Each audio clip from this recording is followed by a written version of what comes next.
What's up, people? Welcome to another episode of I Am Negan, a TWD Universe podcast. My name is Adam Vale. I'm a senior editor over at the Koalition with a K, coalition.com, and I'm joined by editor-in-chief of the Koalition, Richard Bailey Jr. What's up, Adam? What's up, listeners and viewers? And the Throwdown show over on Twitch, Carlos Romero. Yo, what's going on? What's going on, people, is that we are back for Daryl Dixon, season 1, episode 3, Paris. Will always be Paris. They have it written in French. I would have butchered it. We had to use Google Translator. At least Carlos, he's good at figuring this out, and he found it, and we did it, and that's it. Paris will always be Paris. Yes, real quick housekeeping. Thanks again for all the support over on YouTube, iTunes, Spotify. You can find us I Am Negan. That's where we are, and that's what we've been doing for years. We cover all things Walking Dead, as I mentioned, and so we are now covering Daryl Dixon. It's interesting because when I talk to other people outside of the world of what we're covering here, and they're like, "Hey, how is that show?" I get a lot of that. It's like people that have watched The Walking Dead, and even yesterday I was at a get together, and people that have watched Walking Dead don't bother with any of the Fear and all the other ones, and they're like, "Hey, I see a lot of ads for this Daryl Dixon. Like, what's going on with that? It sounds crazy. He's in France. Is it worth watching?" Yes, that's it. I'm not going to spoil it for anyone. I'm like, yes. And the people that are watching this on YouTube or listening on iTunes, Spotify, wherever, you tell your friends also, yes, they should be watching this show. The show is fun. It's taking the Walking Dead universe to a whole new direction and beyond. Because, I mean, from this point on, the sky's the limit. We are outside the realm of the comic. At this point, it's just they can do whatever they want. We can go straight up Hollywood and get crazy, and we're getting that, and we're seeing a lot of that with the variants and especially the location and stuff, which is great. So just wanted to get that out there. So yes, thanks again for all the support from all the different platforms. And again, if you have not seen this, we will be discussing it, more of a discussion as opposed to just reviewing it, because there's a lot to talk about here. We have a lot of questions, and I'm sure a lot of people that have seen this episode have the same questions. So maybe we could all bounce ideas around and then figure things out, and you can put your comments and questions over on the YouTube chat. All right. So if you haven't seen it, you can go on AMC Plus. It's there now. But I think by the time this is posted, it'll be done. We try to keep it on par with how it gets aired on the AMC network. So then that way it gives people time to see it, process what they just saw, and then look them like, hey, did anybody get this? Did anybody understand what's going on here? Because we're at that point. We got these questions. There was a lot going on in this episode. So there you go. That's full warning. So here we go. 3, 2, 1. Boop. All right. So a lot of info came out of this episode, right? While we're watching it, we were just like, wait a minute, what? The big one, might as well just jump into this, is that Quinn, who is Isabelle's boyfriend that we learned from the last episode, is the father of Laurent.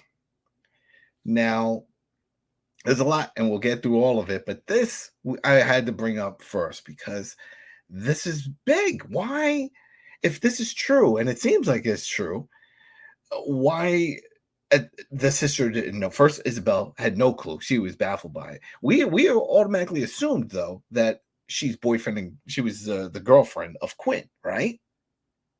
Wasn't that implied in the second episode? Yeah, that she was. So it wasn't because he said, I always take care of you. Remember, I always take care of you. And then we find out more of that. It's because she had sliced her wrist. I guess she was going through a depression. But that's really kind of shady then, that what you had an affair, and he sort of like tried to ease it. Oh, things happen, this and that, you didn't know, blah, blah, blah. And it's still, it's like, why did not the sister on her deathbed, or even when in transit while she's having this baby, say, hey, listen, I did something wrong. This baby is actually your boyfriend's child. Say something. I get it was for the big shock value that we just received from this episode, but it sort of breaks with how things would normally work like this. Well, I mean, before I go any further, what did you guys think of that big reveal? Quinn is the father of the chosen one. Well, the first thing that I thought is he making this up? I don't know why everyone just believed him right off the bat. We just met this guy back. This is the first time Isabelle has seen him since he ditched him in that gas station. Over a decade ago? Yeah, Um, 10 years. 10 years have passed. I mean, we'll get to how some of the things don't add up with that 10-year gap. But go ahead, continue. I just don't understand. It seems all too convenient. He's like right away. It's like, oh, it's mine. It's like, oh, well, you don't know what she's been doing. During the other times, I don't know. It just seems all to me. It seems he's fabricating it. He's trying to make it seem like that's his kid, and I think he's lying. Could be wrong, but he just seems like a sleazy dude. Well, that was the question that I was asking myself. So wait a minute, you automatically assume it's yours. And I think the only reason why he would say that is if this wasn't a one-time thing. He was having a long-running side relationship with Isabelle's sister. And if that's the case, that's shady. That's really how long? I mean, we've been together. We were together 2 years. Yeah. How about 1 year and 11 months? Like as soon as you brought me over to your house, I saw your sister. I'm like, both. Wow, her. Can I have both? And she was cool with it, and we kept doing our thing. And then next, she's pregnant. And she was underage, right? Wasn't she younger? Yeah, she was. She was not A teen. I don't think She was definitely a teen, 18, 17. I don't know.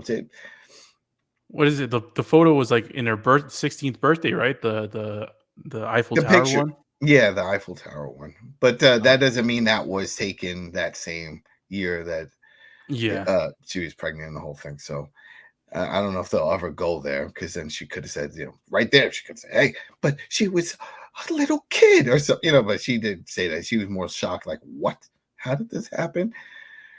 And it was his delivery of that line. It was like about the, oh, you should know the father. And wait. He seemed to make it sound like Isabelle knew or should have known. How? Because clearly she didn't know when she was in the car. She could have just said it right there, or he could have brought it up like, listen. We can't leave. Because if he cared so much about the baby, saying that it's his and he's the father, then he should have looked out. He wanted to dump her. Remember in that episode, he's like, we can't bring her along. She's going to be a liability. It's not happening. But now all of a sudden he cares. But he didn't know. He didn't know she was pregnant. Because if you remember from the previous, I think it was the previous episode, one of the it was the previous episodes. Yeah. The sister, while they were in the gas station and she was like all like nauseated and stuff, she told her sister right there is like she missed her time, time of the month, and I think that's where they implied, oh, she's pregnant there, and that's where she figures out she's not just sick. She's carrying a child.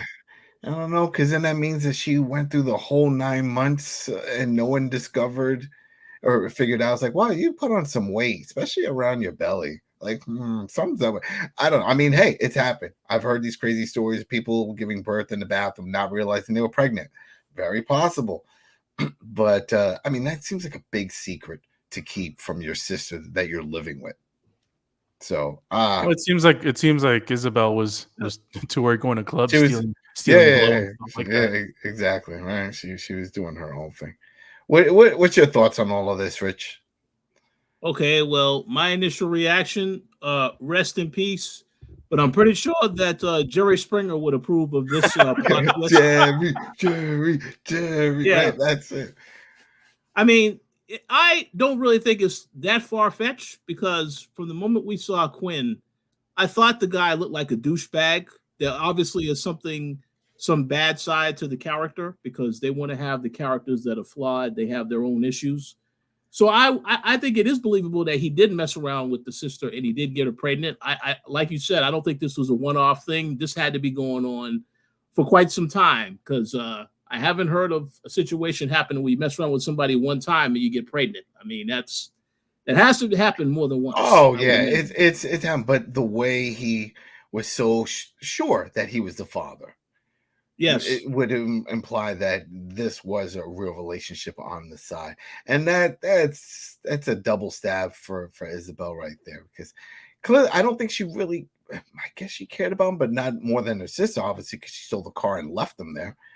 But man, to know that your sister was messing around with your boyfriend. No, we don't know if Isabelle was serious with him.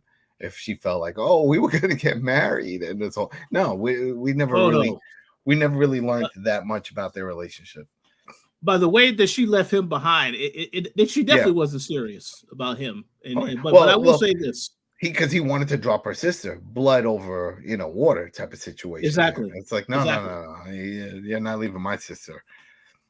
Oh no, I agree. But I will say this to go to what Carlos's point said, where he made the comment that this does not really feel like they explained it well. I do agree with that. I do agree the question of is this a matter of convenience? But I will say this. If this storyline was not a part of this particular show, I don't think the Quinn character is needed at all, because they had to have some type of conflict beside the fact that Daryl was being hunted down by these other people. You have to have some type of other conflict, I guess, because otherwise this guy, he would just help them. They will be on their way, and then that's it. But of course, there has to be a catch to what he wants. So I kind of understand that, but I want to see where they're going with it in the next couple episodes. Well, here's the other question then, and it's related to Quinn. So we have Flute, right? Now that's the person who's running that compound, and that's a safe haven, and that's where they are aware of the chosen one, Laurent, told by the priest who had turned, right? So they're all in on this belief that he is the one. There was a woman that was on the second floor in that compound. She had lost her husband some time ago. They said, oh, she doesn't want to be consoled. She wants to stay in her room. But then the boy goes up there, talks, and then next, everything seems okay. Like he was able to do something. But the reason why I bring this up is because he says, hey, you need a radio, because that's the whole point of this episode. It's a search for the radio so our Daryl Dixon could call and get an Uber boat or something, or some kind of way to get back to the States. And he says, all right, we're going to go to this spot. The spot is a club that's in the catacombs in France. Awesome setting, awesome set design. I loved it. But this is my question. Was Quinn always the owner of this club? Because she wasn't shocked to see him, but she wasn't, and she wasn't. She didn't say, what are you doing here? And he didn't say, hey, I own this place. Because you would think she would have brought that up when they're walking through the catacomb, when he was like, where are we going? Daryl, what's going on here? It's like, oh, we're going to my ex-boyfriend's club. It's down here. He's got a lot of shady characters. Shh. No, that didn't happen. So that was my thing. It's like, did he take over? Clearly, this isn't new. Right? I mean, or maybe it is new. I'm sure in France you're not allowed to open up a club in the catacombs where there's just a bunch of dead bodies. So this is something that's happened within the 10 years. But it's just funny that Quinn is running this club there. So my question to you guys is, do you think he already had this going and she knew about it, or this was like a big surprise, like, oh wow, just to throw him back into the mix, like, oh, it's not a stranger that owns it. It's a new character, it's a returning character from last episode that she ditched to build that tension. So I like to go first, and then Carlos can add his opinion in here. I think this is something that developed as a result of everything happening, the world falling apart. You did see when he had his conversation, I believe the other guy's name is Codron, the other bad guy.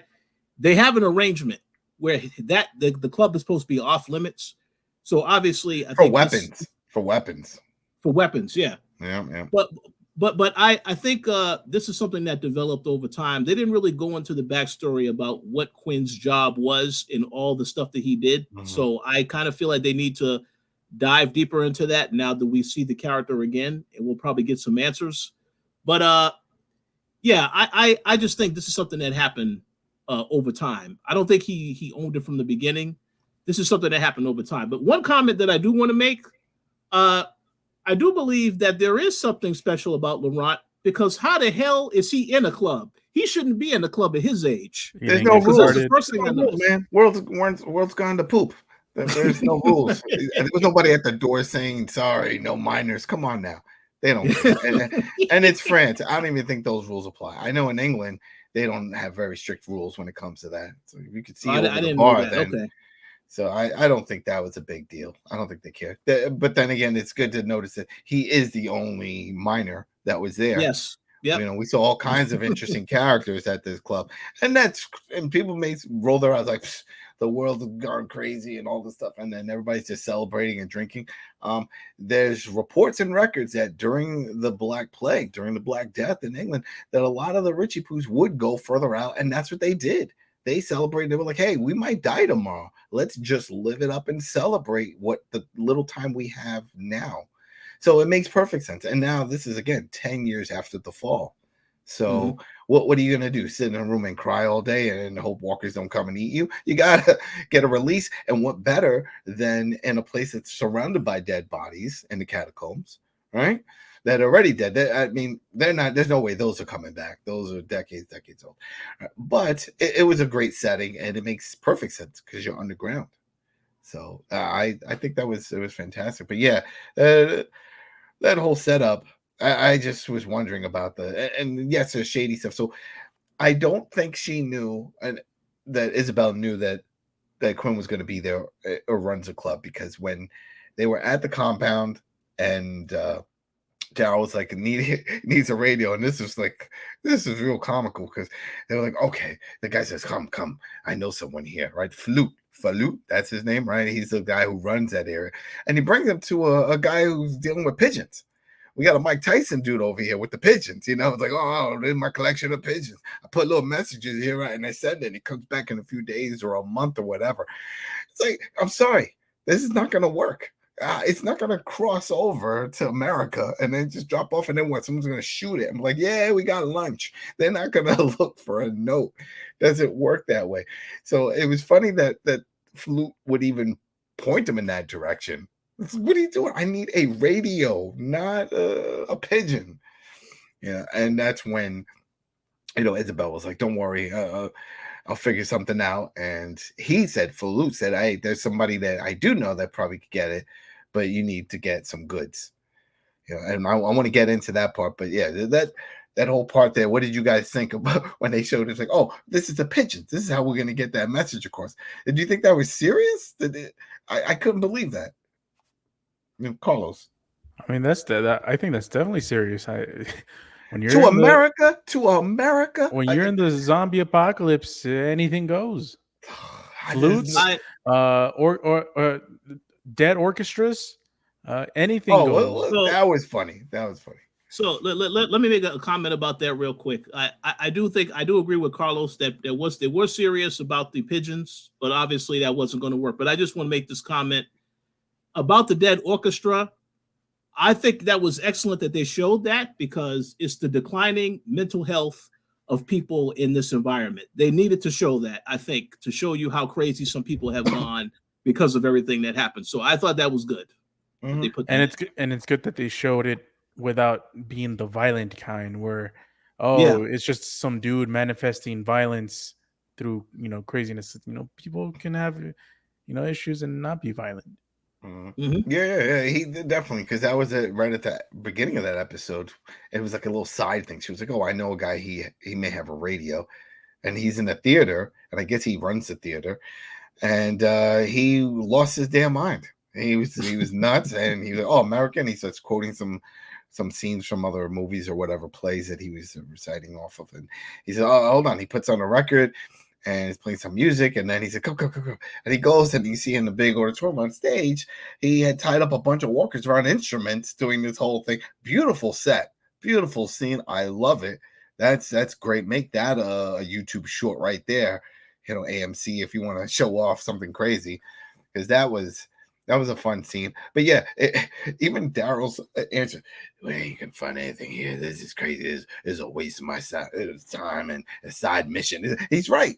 Because then as a viewer watching, it was like, how does this even matter? It's a cool looking scene, but what's going on here? No, he's right. Let's get moving. Let's keep moving.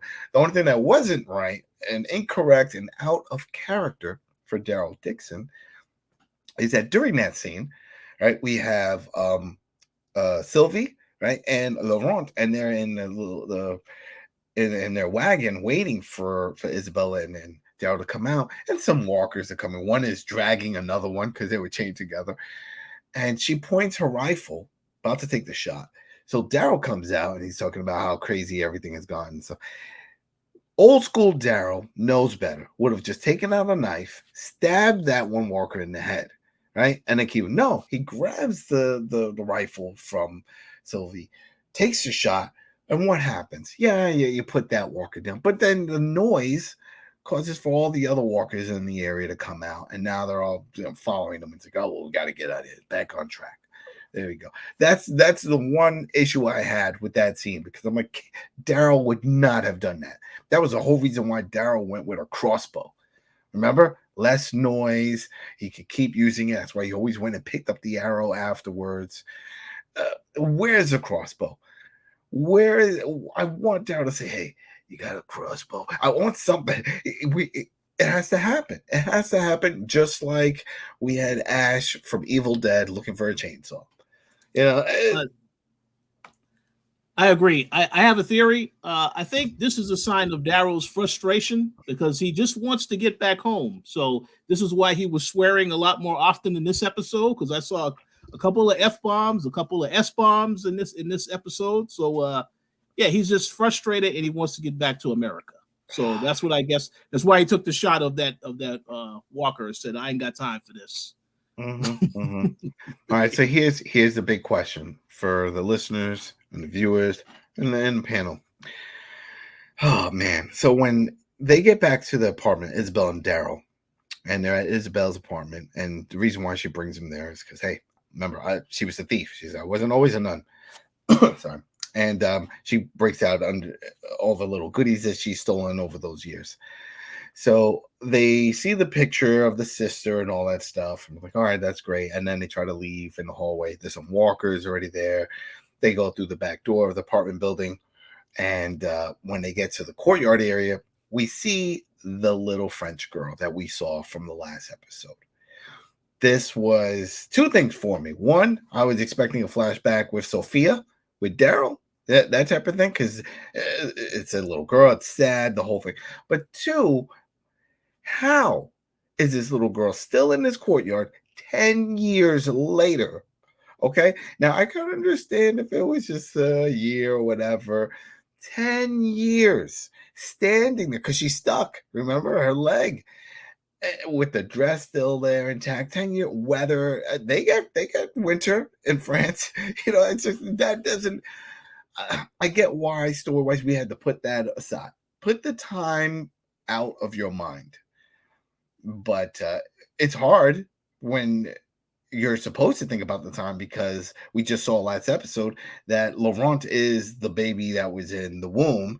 So the kid has grown up, and now here we are, decade past, and then we're seeing the same little girl, zombie girl, but stuck in this one spot. She should be completely rotted away at this point, but she's not. But before I go any further, what did you guys think of that? Did you get that same vibe from, or is it just me overthinking again? It's just you overthinking again. Okay. All right, Rich. Really? Wow. That's fine. Wow. That's fine. I mean, that's it. Well, expecting to see Sophia, I feel like that's. I don't know why you would even think. No, not seeing Sophia. It's that she was this girl. This zombie girl has been stuck in this spot for 10 years and is still a zombie standing there in that spot. That is what 10 years. That should have just been decayed, rot away. It looked nothing like the child. Well, but again, I think that was a convenience thing, because they want to show that Isabelle felt some guilt, that she just left the girl behind. There was no telling her, hey, something's going on. You need to get out of here. She just left her and went about her business. So they probably put that in there specifically to show you that the character was dealing with guilt. Because after that, she had a conversation with Daryl, said, I know that girl. She was here when I left. But she was waiting for her mom. And so there's no way that Isabelle would have known. Well, who knows? Maybe the mom didn't turn. Maybe the mom was going to come back. Then what? Then you take the little girl? That's horrible. What do you do? Yeah. What do you do? I do think that as far as the Sophia comment, I wasn't expecting to see that. Obviously, if Carol was a part of this show, wink, wink, then I would expect to see that, because Carol and Daryl both saw that, and But it was Daryl that put Sophia down. That was the thing. That's he true. did, and that's why when she was like, oh, let's go. And I thought maybe he was going to say, I can do this because I've done it before. And then they showed like a quick flash of like, Sophia coming out of the barn, that type of thing. There's no need, because if you know, you know. If you don't, it doesn't matter. It's one of those. So that's a good point. That's a good point. But that was one of the main parts. Another key takeaway from this episode, we get to see the big bad now, and he was never part of that crew with the evil woman that we saw in the end of episode 1. Because remember, we weren't sure. We're like, oh, maybe he's part of that militia, whatever group of scientists, whatever they're doing over there, that had that boat that brought over Daryl to France. But it turns out, no, that's not the case. The group found him, and they bring him to that woman who's in charge of this other group, and she relights her cigarette twice. I don't understand that. You see her light the cigarette, she takes some puffs, and then still within that same conversation with this dude, she lights it again. Did it go out that fast, or are you just a chain smoker that just like burned through one pull? Done. Next, she rolls her own cigarettes. So respect. That's I guess that's what you have to do at that point, right? You can't go to pick up some Marlboros. But we see that he's got his issues, and he says he has info and he needs help. He wants resources, whatever, to help go find this American, because that's what she was like. Well, how do I know? The whole thing. And he takes out the tape recorder, plays it. There you go. I know his name. Isn't this the dude? Yeah, it isn't. All right. I need to get him. Killed my brother. So, all right. So he's got his own thing. But now at least this was answered pretty quick that no, they are not part of the same group. He had his own thing going, and she has her own thing going. He doesn't really care too much about how that is, but he knows she has resources, manpower, and that's what he needs. And he knows that Daryl is en route to Paris. Now back to real quick. Go ahead.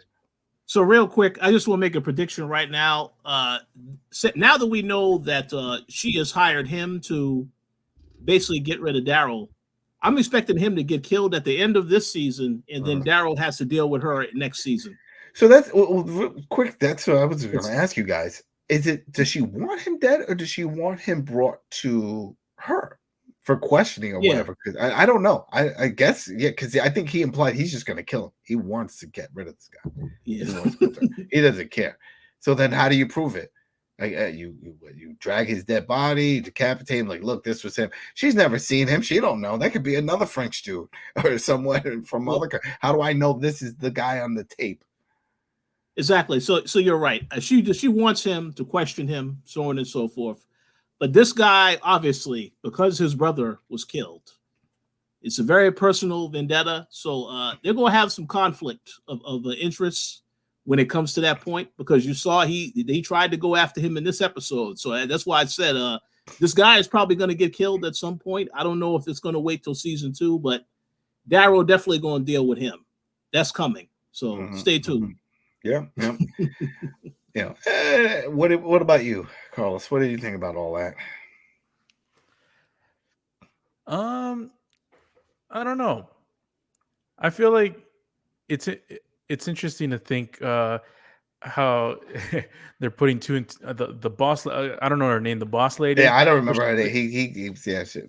She's just a boss lady. She has her own group, and it looks like there's testing. That's the other thing to know. It looks like they were doing some form of testing. Yeah, they're doing some testing on some. I guess they're variant walkers. This one was pretty. Was pretty fierce. He took some shots. They were shooting, and he was still going. Yeah, so I'm not sure. How the boss lady is gonna factor into all of this, because obviously she's gonna factor in one way or the other, but the motivations, it feels like we still haven't gotten all of it. Just off of episode 1, we got a snippet of why she's wanting to get Daryl. Obviously, it's obvious why the other dude wants to get him.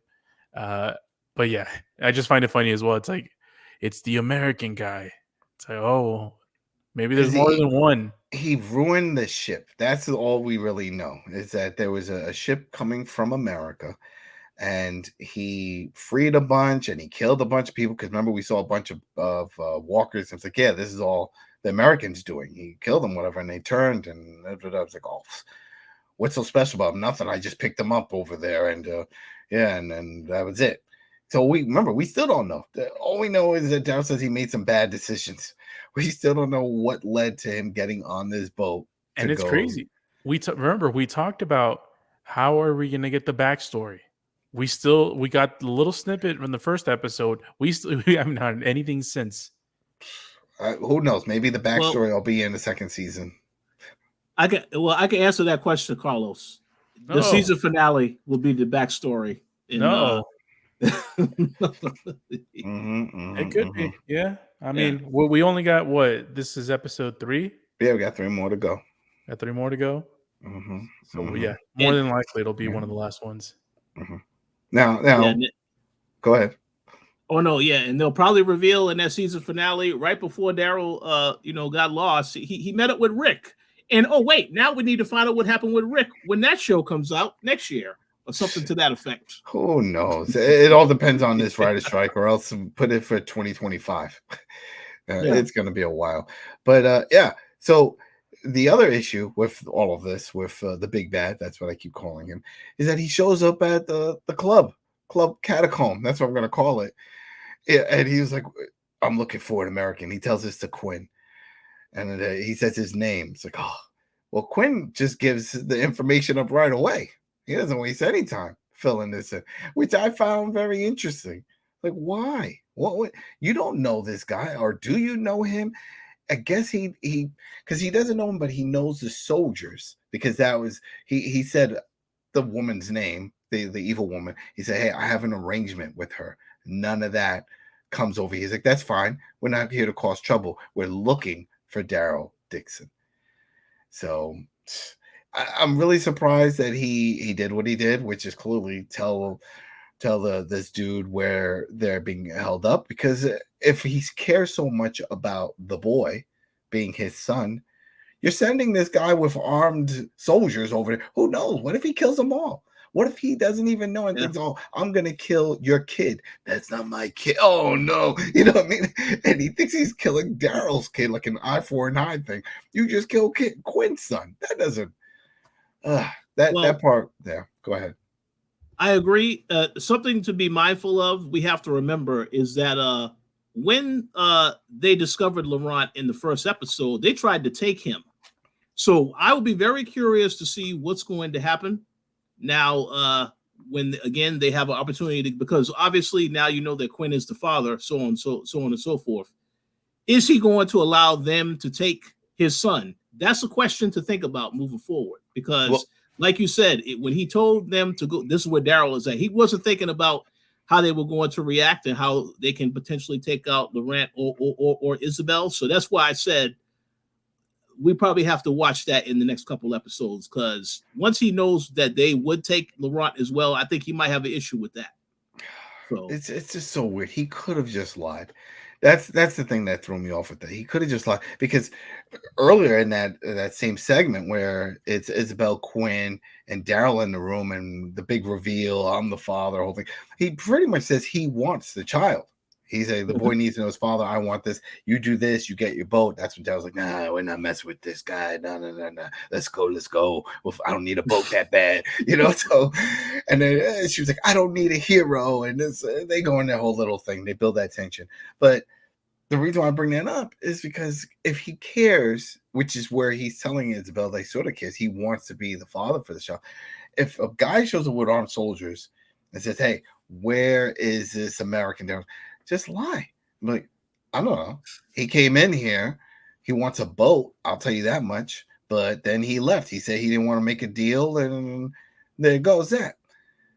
Don't say where he's holding up and put the son that you say you care about in danger. That's the thing. Because then you could then show up over there and say, all right, I got another deal for you. You don't give me this boy, I'm going to tell these guys exactly where you are.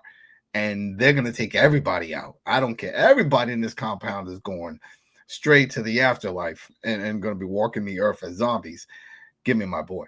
But no, they didn't go that route. He went, he spilled the beans, and while Isabelle and Daryl are working out their stuff, and Daryl's still not buying the whole thing about the boy, Laurent being the chosen one and all this. Like, maybe it's just a boy. What's wrong with you guys? And, sure enough, Laurent is in the background, and he hears it, and it's like, I hate both of you, burn in hell. You know, he's flipping out. Perfect timing, because then the big bad and the henchmen show up. We get that eye-to-eye contact, and then we start getting into the crazy. So before I go any further, what did you guys think about that part? Because that was big. This is how we find out with Quinn and with this guy showing up and all this chaos. You enjoyed it? Well, I have some thoughts, but let's hear what Carlos has to say first. I'm more curious about what Rich has to say. Okay, so here's the thing. I was entertained with this, but I will say I don't like the fake out of this whole thing teasing that Daryl was going to choke him out. If it comes to that, Daryl needs to just kill the guy. You don't delay it. Obviously, they don't want it to happen yet because they still have 3 more episodes this season, so it's not going to happen right away. But for them to get that close, Daryl should have took him out in this episode. Yeah, that choke, the chase scene, and going in over, doing that whole thing. But then also showing that the other guy was close to grabbing the knife or something. So it could have went either way, but we won't know. We won't know because then the henchmen started bucking shots, and so it's like, oh, forget it. I got to get up and run, and he falls through the ceiling. And that's another thing. Before we get to Carlos. Somebody should have got shot. With all them taking all those shots, Daryl could have got shot in the leg or something, and then fell through the roof. That would have been more believable because. Oh, not your boy Flute. Not your boy Flute. Hey, we're peaceful. Oh, well, wait a second. That's probably still coming too. Because they gotta make sure that not every character will survive. They got to make sure of that. So the pigeon dude. Now that bird's never coming back. He was like, "What is going on here?" My birds. Yeah, sometimes I feel like Daryl is going through the equivalent of playing a video game sequel where you lose all your attributes from one game to the other. We talked about it, how Daryl decides to shoot the walker instead of just taking it out with a knife to not make noise and to conserve ammo. We've seen Daryl look like John Wick, and then sometimes he kind of struggles against basic components. So I agree with someone should have been shot because too many goddamn bullets go flying around for no one to be hit. It was a nice bad shots. Bad shots, and it's dark, and they're shooting at rooftops, right? Because that's where that whole fight took place. So it was a nice scene. I mean, I wish a little bit more conclusive action happened, but when you're dealing with like 2 of the contenders here, it's hard to accomplish something. Yeah. I have a feeling Laurent is going to run back to the club Catacomb because remember he became friends with the singer that was on stage, and she gave him that little chain there, and maybe he'll no. He's is this the preview? I don't know if it's part of the preview or part of the show, but they show where he's at. It must be a preview because we just see him run out. And then just when that happens, that's when the big bad and his goons show up. And that's it. So we don't know what happened. Because remember, she said, I was looking for him. Isabelle went to Daryl and she was like, I was looking for him. I don't know where he went. And then next Daryl's running out the window and doing that whole chase thing. And then eventually he falls through the roof. I just want to say it's a bit anticlimactic where he heard the whole conversation and he's just like, hey, wait, I hate you both now. So that's thought that was a little ridiculous. What did Daryl say that would have pissed him off? About the mom, the dad, that dude's his father, that whole scandal there. But Daryl was saying to tell him the truth. He said, tell the kid the truth. that he's If there the to be kid the chosen one. if the kid is a chosen one and as smart as everyone says he is, he would have understood that Daryl was on his side. Uh, Yes. So Mhm. by deduction and by seeing this kid's reaction to Baby Chalamet's reaction to all of this, he is definitely not the chosen one. He's more of an he's Anakin overreacting. Skywalker than That's he is it. a He's a Luke. kid. He's a Yeah. kid. He's overreacting. He's upset, And and they had to get him out of the firefight. That was the safest way to do it. Like, all right, how do we get this kid out of this scene? Focus on Daryl running rooftops. The kid gets pissed at him and runs off. All right, perfect. and let me just say this, because I think Adam said this well before we started recording. Daryl pretty much is us as the viewer, because the things that he is saying is exactly what we would say. I don't see what's special about this kid yet. Yes, he did console the woman in this episode, but I'm like, what is so special about this kid that I have to care about him? And they need to answer that question before the season is over, because otherwise it just doesn't make any kind of sense.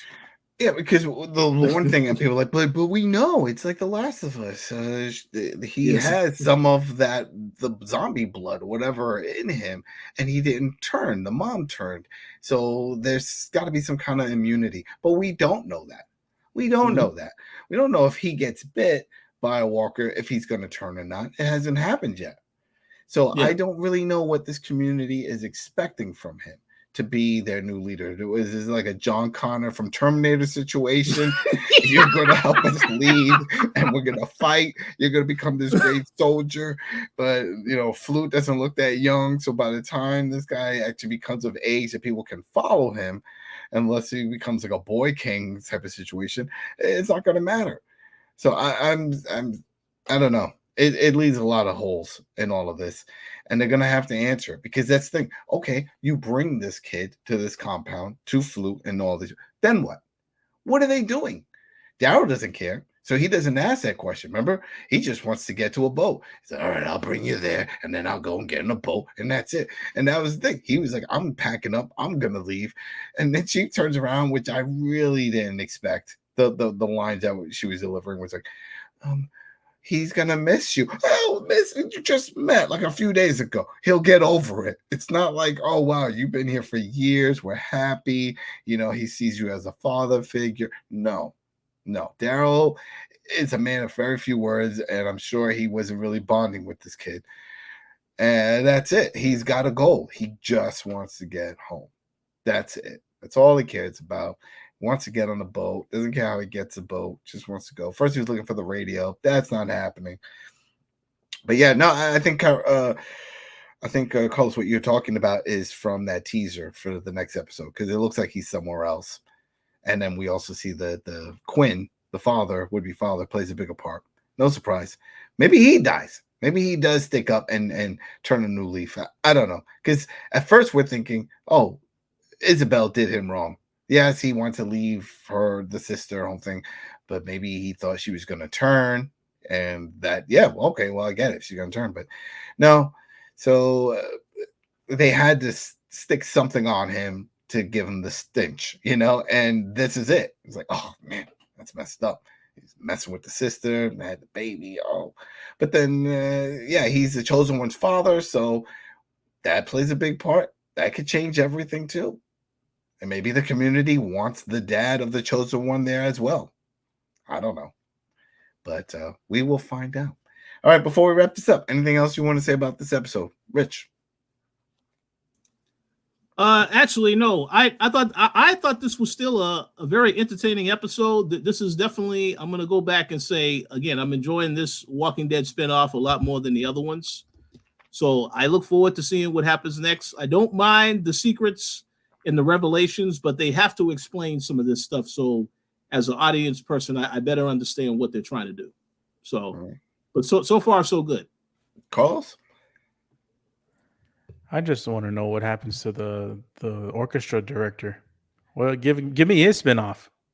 All right, the orchestra. He lost his mind. He stood in there so long. This is what I'm guessing. This is my guess. He was a conductor with the orchestra. They decided to bunker in, right? Stay in the theater. Hopefully things get better. Someone died, either natural causes or by getting bitten, and it spread. Turns out he was the only one. He lost his mind, still scared to go outside, and just tied them all up to play the parts that they normally play, to play the instruments they normally play. And that's it. And it's business as usual for him. But thank you for reminding me. We almost skipped off the key part, another key part regarding this episode, the variants. The variant that we saw that they fell, two of them, or there was a few that were falling out during that courtyard scene where Daryl and the little girl in that whole situation, they're trying to get out, making noise, and we see the walkers throwing themselves over. We've seen this. We saw this in Fear. In Dead City. But what we didn't see is that they like reanimate. They just got up and they started like contorting all back in place. That was very weird. Like, how? The bone is broken. If the bone is broken, is it healing itself, or are they trying to walk on broken bone? I don't know. But you see this thing just like, just stand up and then start walking. And then Daryl takes his pipe that he finds and he jabs it in, and there's that acid again, but he pushes it against the door that he was trying to get in. That's all vined up. And then it's a cool scene where it's burning. The acid is burning away the vines to the door, so that way he can open the door. Very interesting. I like that. Very video gamey type of thing to do. It's like, how do you get through this door? It's covered with vines. I don't know. Do we start a fire? Oh, wait, we're going to throw these laminate, Gears of War infected type of zombies over, and then you have to jab one and then stick that over to it so that way it can burn through. There you go. That was interesting. Now, we've seen this variant in the first episode. Now we're seeing more of it. I'm still waiting to see my runner. I need to see the runner. I'm sure it's coming. It has to. If not, I'm going to feel extremely let down, because that is how they ended World Beyond, with a runner in Paris. I need to see it. But yeah, that was cool. What did you guys, I know when we were watching, we're like, wow, this is crazy. This thing is just like standing right up. Yeah, I think it was very cool. If I had to make a guess, I would say we made the comment earlier about this lady that's doing all the testing on the walkers. That probably has something to do with a lot of these walkers could be the failed experiments that they just let free roam out in the world. So we have to wait and see. But if I had to make a guess, we will see that runner. And because this is The Walking Dead, and because they told us that it's already approved for a second season, I would not be surprised by the end of the season, Daryl gets captured and he has to fight some of these walkers. And then the show cuts off where he's about the running walker is running after him, so it'll be cool. He gets out. He is on a big open street. He sees a few of them. He's like, all right, we're going to have to go the other way. And then, they pan in the back and you just see them walking off, and then you just hear that footstep here. And you look back and it's like, oh, they're all running at. That would be awesome. That would be awesome. Oh, yeah. But clearly what I think is happening here is that the woman, the evil lady with her group, they're trying to figure out a cure of some way, and they're running different tests. But in doing so, there's other side effects. And it's altering these walkers to do certain things. That's my guess. That's a good guess. That's one of the things that we saw even in a World Beyond, when the CMA, remember when they were running the Civic Republic, I should say, when they were running tests, and they were like, "What are you doing with the?" Oh, well, we're trying to figure out a cure. We're doing all these different things. We're getting different results. They're not making it, or they're acting weird, or whatever. Well, France is taken to the next level, and now they have whatever they're using is now modifying all of these things. But why are they not keeping it contained, and how are they escaping into the world to infect other people? You know what I mean? Like, I don't know. We'll have to see how that whole thing pans. Maybe there was a science facility got overrun, and I think that's what happened at the end of World Beyond. There was that one scientist setting that all things have gotten real bad here. We didn't get it, and then she gets attacked and she gets up and runs. So we will see. But either way, I'm enjoying it. That's my idea there. I do like this show. I am looking forward to the episodes, which is great because it's been a while since I could say that, especially with Fear being as bad for its final season as it's been. Disappointing. That's also coming back, right? A few more weeks. I think we got the last few episodes for that. Yeah. October. Yep. Yep. We got October. So I think this will end, and then we spin off into Fear, and then we'll take it from there. So that should be it. Carlos, anything you have to say about this episode before we call it a night? I do agree with most of the sentiments that have been discussed throughout just the overall feelings on the show. Pretty good.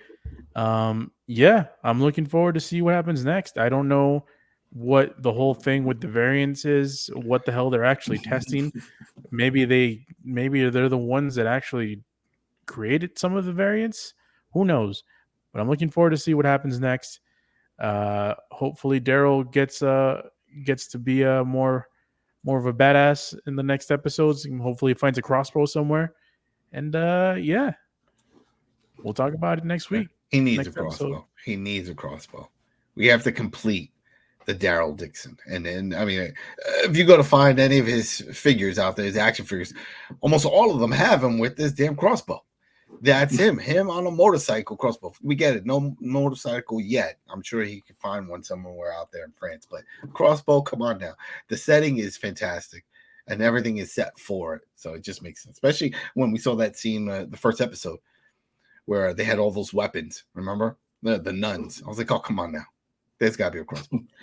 All right, everybody. We will be back next week for episode 4. Thanks again for tuning in and checking us out on YouTube and on iTunes and Spotify and stuff like that. And if you have any questions, comments, you want to contribute, go ahead and then chime in over on YouTube. We have that form there, and just leave a message. If you think any of this stuff that we discussed is going to come to pass with these runners and a crossbow and just this show so far, it's pretty good. I'm enjoying it. All right, everybody. Peace.